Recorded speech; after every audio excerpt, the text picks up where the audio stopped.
Хай, өнөөдөр та нартай Mobile Legends-ийн шинэ баатар болох Зэтяны талаарх түүхийг өгүүлэхээр бэлдлээ. Түүхий эхлэхээс өмнө нэгэн сонирхолтой баримт дурдахад Зэтян нь Хятадын түүхэнд бодитоор оршиж байсан анхны төр баригч хатан хаан Өө Зэтянаас шууд санаа аван бүтээгджээ. Өө Зэтян хатан нь Хятадын Тан улсын 624-өөс 705 онд амьдарч байсан ухаалаг хүчирхэг эмэгтэй гэдгээрээ алдартай. Түүний товч түүхээс дурдвал тэрээр анх Тан улсын хаан Тайзууны бага хатан байв. Харин Тайзууны нас барсны дараа ордноос гарсан ч хааны хүү Гаозүний анхаарлыг татан түүний хатан болсон. Удалгүй Гаозүн хааныг өвдөж эхэлснээр Зэтян хатан жинхэнэ эрх мэдлийг хатгаж эхэлсэн. Ингээд Гаозүн хаан нас барсны дараагаар хөвгүүдэрээ дамжуулан засаг барьсаар 690 онд Зовтан нэртэй шинэ улс байгуулан өөрийгөө эзэн хаан хэмээн зарласан. Хэрвээ та нар Зэтян хатны талаарх бодит түүхийг илүү их сонирхож байвал The Empress of China гэдэг энэ киног үзээрэй. Одоо харин бүгдээрээ баатрийнхаа түүх рүү орцгоё. Эртний түүх сударт олон мянган жилийн өмнө эртний хүмүүс ихэр бурхтыг зогсоохын тулд өөрсдийгөө золиослсон тухай өгүүлдэг.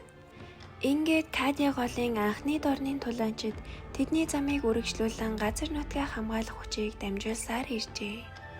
Тэдний донд нэгэн эмэгтэй цагаан лууны хамт мөрий тавьсан ба тэрээр бурханлаг хүчгүй байсан ч Кадя голын иргэдийг өөрийн хамгаалалтаар мянган жил тайван амьдарч чадна хэмээжээ.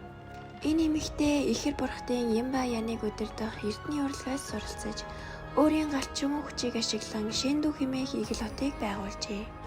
Тэрээр хотын анхны эзэн хаан болсон юм. Удалгүй ихэр лонуудын дайн Кадя голын хүндэд эхэлж тэр эмэгтэй ор сураггүй алга болж.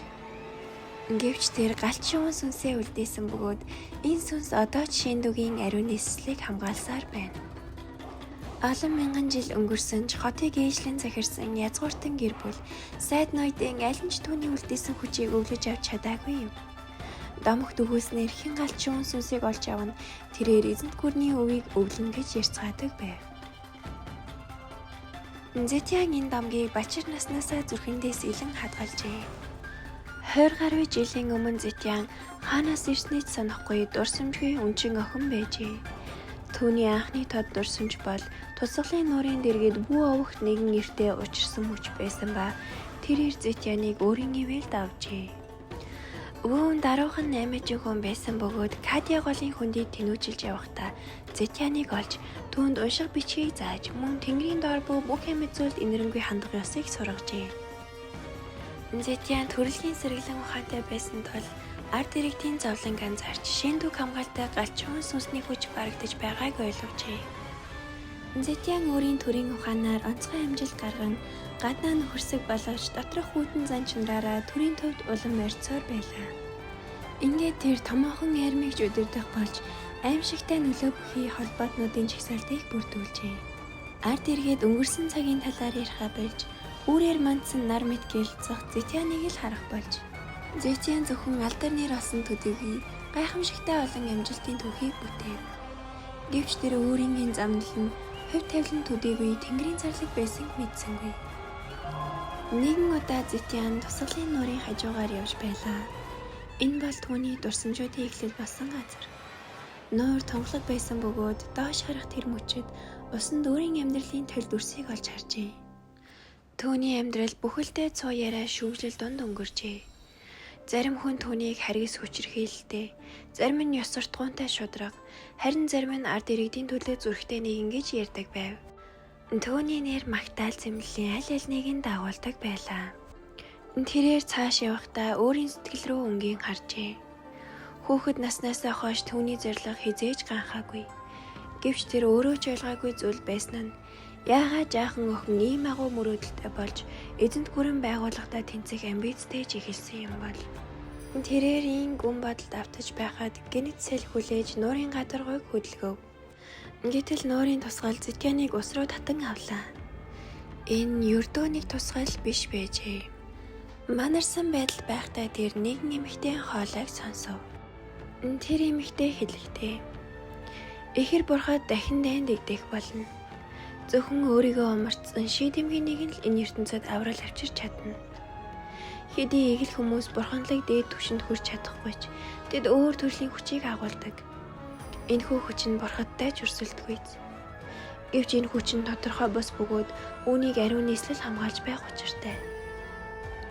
Энэ хоолой өөрийнх нь хоолой байлаа. Урд насныхан тэр өөрт нь түүхээ ярьж өгч байгаа нь энэ байв. Зэтян одоо л бүх зүйлийг ухаарчээ. Ариун нийслэлийг үндэслсэн эмэгтэй Кади голын хүндийг хамгаалахын тулд хүчээ хэдийг ашиглаж улмаар тусгалын нуурын гүнд гүн ойронд автсан байна. Олон мянган жил өнгөрсний дараа Нууц яст мэлхий Баашя ба Харлуу Юзонг нарын хувь тавилан тулаан түүнийг дахин сэрээжээ. Гэвч энэ удаа тэр хүүхдийн дүртэй төржээ. Урт нойрноос сэрсний дараа тэрээр өөрийн дурсамжаа алдсан ч өмнөх амьдралынхаа зарлиг итгэл үнэмшлийг зүрх сэтгэлдээ гүн сэлсэн байв. Зэтян бол Кади голын хүндийн ариун нийслэл Шэндүгийн хатан хаан бөгөөд эртний их мэрэгдийн дурсгалд зориулан нэргүй хөшөө босгосон нэг юм. Түүний босгосон нэргүй дурсгал нь тусгалын нуур болж хувирсан ба энэ нуурын ус нь хүний жинхэнэ мөн чанарыг тусгах чадвартай юм. Одоо бүхнийг сансан Зэтян галт шувуун тавцангийн оройд сүр жавхлантайгаар гарч ирэв. Тавцангийн хөл маш олон хүн цугларж дээр хүндэрлэг рүү харан хүлээж байлаа. Ингээд Зэтян эгэл ард түмэнд их тавныг авчирч төр улсын тулгуурыг тогтвортой барьж ариун нийслэлийг хамгаалах болно хэмээн өөрийгөө тунхаглав.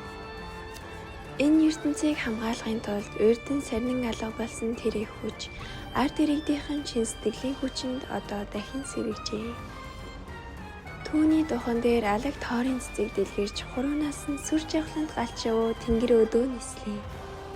Харсан бүх хүн галч явууд хүндэтгэлтэйгээр бүхийж тэр галч явуу ариун нийслэлийг цэцэглэн бадарч буйг харж байлаа.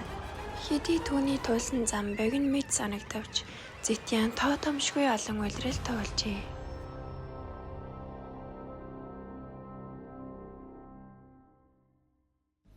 Бичлэгийг маань үзсэн та бүгдэд баярлалаа.